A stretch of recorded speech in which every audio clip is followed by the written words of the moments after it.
দলীয় প্রার্থীদের সমর্থনে প্রচার সভা করতে রাজ্যের বিভিন্ন প্রান্তে ছুটে বেড়াচ্ছেন তৃণমূল সুপ্রিমো মমতা ব্যানার্জি। লাগাতার বিজেপি তথা কেন্দ্রীয় সরকার নির্বাচন কমিশনকে তীব্র ভাষায় আক্রমণ শানাচ্ছেন তিনি। বিজেপি নানান ষড়যন্ত্র করছে বলে অভিযোগ তুলছেন মমতা। এবার আরও একটা বড় বক্তব্য তৃণমূল সুপ্রিমোর। ঝাড়গ্রামে একটি সভায় বক্তব্য রাখার সময় মমতা বলেন, শুনে রাখুন, ভোটের মেশিনগুলো যেখানে নতুন করে ভোট নেওয়া হবে, পুরনো মেশিন অনেক খারাপ করে দেওয়া হবে। বলবেন নতুন মেশিন নিয়ে আসুন, তা না হলে ওখানে চিপ লাগিয়ে দিয়ে সব ভোট নিজের পার্টিতে ফেলবে।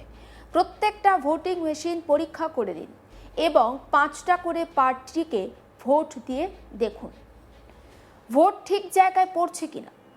দুটো টেস্ট করে পালিয়ে আসবেন না, পুরোটা করবেন।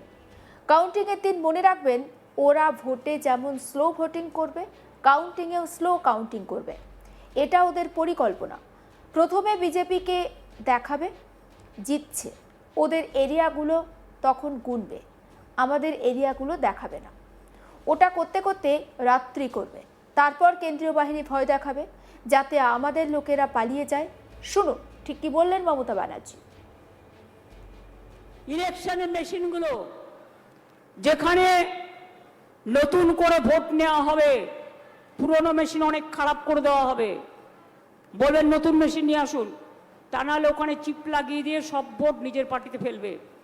2, প্রত্যেকটা ভোটিং মেশিন পরীক্ষা করে নিন এবং 5টা করে পার্টিকে ভোট দিয়ে দেখুন ভোট ঠিক জায়গায় পড়ছে কিনা। দুটো টেস্ট করে পালিয়ে আসবেন না, পুরোটা করবে। 3, কাউন্টিং এর দিন মনে রাখবেন, ওরা ভোটে যেমন স্লো ভোটিং করবে, কাউন্টিংও স্লো কাউন্টিং করবে। এটা ওদের পরিকল্পনা, যাতে প্রথমে বিজেপিগুলোকে দেখাবে জিতছে, বিজেপির আসনগুলো, আর আমাদেরগুলো ওদের এরিয়াগুলো গুনবে, আমাদের এরিয়াগুলো দেখাবে না। ওটা করতে করতে রাত্রির করে দেবে এবং তারপরে সেন্ট্রাল ফোর্স ভয় দেখাবে যাতে আমাদের লোকেরা পালিয়ে যায়। কি পালিয়ে যাবেন?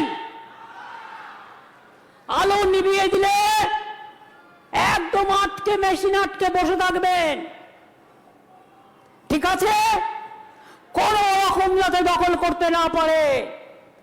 আর গ্রামগঞ্জ থেকে যদি বেরোতে না দেয়, রথযাত্রার দিন আমরা সোনার ঝাড়ু দিয়ে রাস্তা পরিষ্কার করে তারপরে জগন্নাথ দেবের রথ টানি। আর আদিবাসী ভাই বোনেরা, সাথে ধামসা আছে, মাদল আছে, বয়টা কি? কেউ বাড়িতে একটা ঝাড়ু নিয়ে রাস্তা ক্লিয়ার করতে করতে ভোট কেন্দ্রে পৌঁছে যাবেন। মা শীতলার হাতেও একটা ঝাড়ু আছে। জগন্নাথ দেবের রথযাত্রার দিনও ঝাড়ু দিয়ে পরিষ্কার করা হয়। রাস্তা যদি কেউ আটকায়, আপনি ঝাড়ু দিয়ে পরিষ্কার করবেন না? রাস্তা যদি কেউ নোংরা করে, আপনি ঝাড়ু দিয়ে পরিষ্কার করবেন না? আর আদিবাসী ভাই বোনেরা ধামসা বাজাতে বাজাতে, মাদল বাজাতে বাজাতে, তালে তালে ধিতাং ধিতাং বলতে বলতে একেবারে এগিয়ে যাবেন, ভোট কেন্দ্রে পৌঁছে যাবেন এবং রক্ষা করবেন। আপনাদের তীরন্দাজরা খুব শক্তিশালী। এই ঝাড়গ্রামে আর্চারি একাডেমি আমি করেছি একটাই কারণে, পুরুলিয়ায় যেমন ছৌ একাডেমি আছে, কারণ আমি বিশ্বাস করি একদিন এখানকার আর্চারির একাডেমির মেয়েরা অলিম্পিক জিতবে, সারা বিশ্ব জিতবে। ওদের সম্পূর্ণভাবে ওদের মর্যাদা দিয়ে কাজ করতে হবে, এটা আমি বিশ্বাস করি। অন্যদিকে পশ্চিম মেদিনীপুরের কেশিয়াড়িতে একটি নির্বাচনী সভায় বক্তব্য রাখার সময় মমতা বলেন, কেশিয়াড়ির মাটি আদিবাসীদের শক্ত ঘাঁটি। আবার এই কেশিয়াড়িতেই আরএসএস এর একটা শক্ত ঘাঁটি রয়েছে, আর সেখানে ট্রেনিং দেওয়া হয়, বন্দুক চালনা হয়। খোঁজ খবর সব আমি রাখি। যারা ভালো কাজ করবেন তাদের প্রতি সম্মান থাকবে, আর যারা ভোট কাটবেন তাদের বর্জন করুন। শুনুন ঠিক কি বলেছেন সেখানে মমতা। কেশিয়ারের মাটি আদিবাসীদের শক্ত ঘাঁটি। আবার এই কেশিয়ারিতেই আরএসএস এর একটা শক্ত ঘাঁটি আছে, সেখানে ট্রেনিং দেওয়া হয়, বন্দুক চালনা হয়। খোঁজ খবর আমি রাখি। যারা ভালো কাজ করবেন তাদের প্রতি সম্মান থাকবে, আর যারা ভোট কাটবেন তাদের বর্জন করে দিন। আপনাদের এখানে আপনারা জানেন এক সময় রক্তাক্ত হয়ে গেছিল। আমরা আসার আগে কি ছিল? জঙ্গলমহলের চেহারা, মানুষ বেরোতে পারতো না, মানুষ খেতে পেত না দুটো। একটা রাস্তা ছিল না, একটা কলেজ ছিল না, একটা হাসপাতাল ছিল না, পানীয় জল খাওয়ার ক্ষমতাও ছিল না। আজ কিন্তু আমূল পরিবর্তন হয়েছে। সেন্ট্রাল গভর্নমেন্টের দয়ায় নয়, ওরা কিচ্ছু করে না মিথ্যে কথা বলার ছাড়া। তবে এখানেই শেষ নয়। সভায় উপস্থিত জনতার উদ্দেশ্যে মমতা বলেন, মনে রাখবেন একটা কথা সব মিটিংয়ে বলছি, ব্যাংকের অ্যাকাউন্ট নাম্বার চাইলে কখনো ভুল করেও দেবেন না। টাকা পাঠানোর নাম করে আপনার সব টাকা ওরা তুলে নেবে ভোটের পরে, আর আপনার টাকায় কিছু কালো টাকা মিশিয়ে দিয়ে income tax, ED, CBI raid করবে। মনে রাখবেন এই টাকা কালো টাকা, হাত দেবেন না। শুনুন এখানে মমতার বক্তব্য। মনে রাখবেন, একটা সতর্ক করে যাই, সব মিটিংয়ে বলছি, ব্যাংকের অ্যাকাউন্ট নাম্বার চাইলে কেউ ভুলেও দেবেন না। টাকা পাঠাবার নাম করে আপনার সব টাকা তুলে নেবে ইলেকশনের পরে, আর আপনার টাকায় কিছু কালো টাকা মিশিয়ে দিয়ে income tax, ED, CBI raid করবে।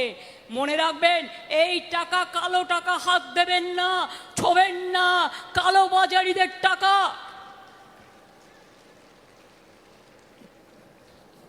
এদের মধ্যে অনেক লুকিয়ে আছে চোর ডাকাত, যারা হলদিয়াকে বেচে দিয়েছে, যারা মেদিনীপুর পূর্বকে বেচে দিয়েছে, যারা টোল ট্যাক্স থেকে শুরু করে, রেল থেকে শুরু করে, সেল থেকে শুরু করে, এলআইসি থেকে শুরু করে সব বেচে দিয়েছে। এরপরে গ্যাসও পাবেন না, ইলেকশনের পর গ্যাস বেলুনের মতো উড়ে যাবে। বিহারে যাদের ভোট কেটেছে তাদের নাকি বলা হচ্ছে তাদের রেশন বন্ধ, তাদের ব্যাংক অ্যাকাউন্ট বন্ধ। আমি বলি, আমি থাকতে আমি এসব করতে দেব না, এটা মাথায় রাখবেন। ইলেকশন চলাকালীন পার্লামেন্টের ডিলিমিটেশন বিল নিয়ে আসছে। কত বড় অন্যায় দেখুন, ওয়েট করতে পারলো না, কারণ টুকরো টুকরো করবে বাংলাকে, এই করার নাম করে এনআরসি করবে।